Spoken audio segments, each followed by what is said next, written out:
Kate needed to enhance her curb appeal in a big way. That's where Lowe's creative ideas came in, to get the results you see here. I'm David Scheinkopf. And I'm Leslie Sadler. Let's take you back to the beginning of the project to show you how it all started. My front yard was an eyesore. The driveway was dominant and drab, and so I turned to the Lowe's Creative Ideas team. If you're interested in really maximizing the investment in your house and hoping to make a little profit, one of the best places to start is by maximizing your curb appeal. Half the houses on my street are ranch, the other half have a cottage feel. Some of the things I really thought would help integrate this house into the neighborhood was a better landscaping plan, a way to sort of soften this very white concrete driveway, and some architectural details too. This project really surprised me because we were able to come up with some wonderful ideas but not below my budget. What about down here? Do you use this sort of pathway? Because maybe we could put an arbor or something. I love arbors. Yeah. If we place this arbor by the side of the house here, we could look at using a barrel and collecting rain that you can then just put back into your garden and not always just connecting the hose and watering. That's really cool. You know?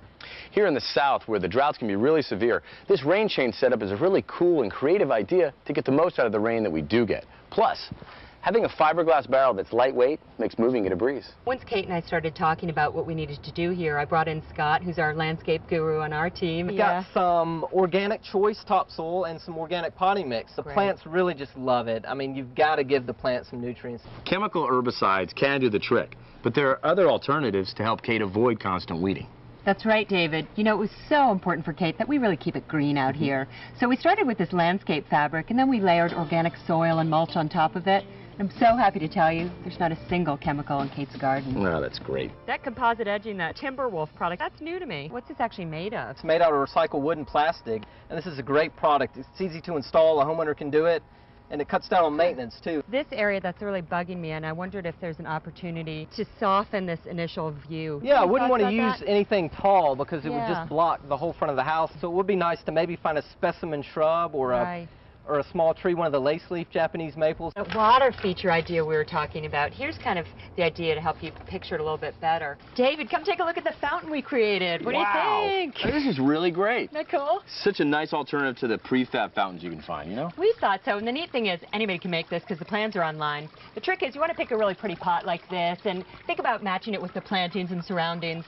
I think this works pretty well for Kate, don't you? I think it's really clever. Come take a look at the window. We did some serious work on that. When you look at the front of your house, Kate, I know you wanted to kind of give it a little more personality, a little more cottage feel. Well, one of the best ways to do that is to change out this window with the bay window. And I kind of like the seating you're going to get in there because it would be right in your living room. This wasn't on the plan. Right, we fooled you with this one. We just kind of came up with this idea when we were working on it. It's a new take on an arbor. The idea is the vine's going to grow across and get really lush and sort of soften the architecture over time. Really works. I think Kate likes it a lot, too, so that's good. Nothing personalizes a space like your own creation. Kate made this beautiful street sign out of mosaic tile and put it in the flower bed out front. She also made a beautiful mosaic art piece by the front door. Simple tile from the flooring department, grout, and pre-cut plywood made it easy. I did a little homework before coming over here because I know you were talking about lighting being important and also sort of eco-friendly being important. So I pulled the solar lights that you mentioned. And there are a bunch of different choices here. You know, we've got a lot. We can even look at more online and we can hit the store. Boy, these solar-powered lights really look great. Oh, thanks, David. You know, we added a lot of them, so I think they're really effective together. But we also added some floodlights on motion detectors because we wanted Kate to feel really safe. Even though it's an outside project, we really were all over the store, from lighting to windows to millwork, and that's the beauty of it. You just move around and keep looking for ideas to integrate into the space.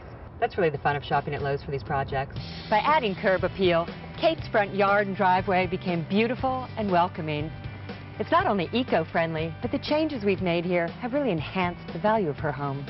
With these few simple steps and some creative ideas from Lowe's, you too can do the same. To check out these projects and more ideas that you can use on your own home, go to LowesCreativeIdeas.com. And while you're at it, subscribe to our free magazine.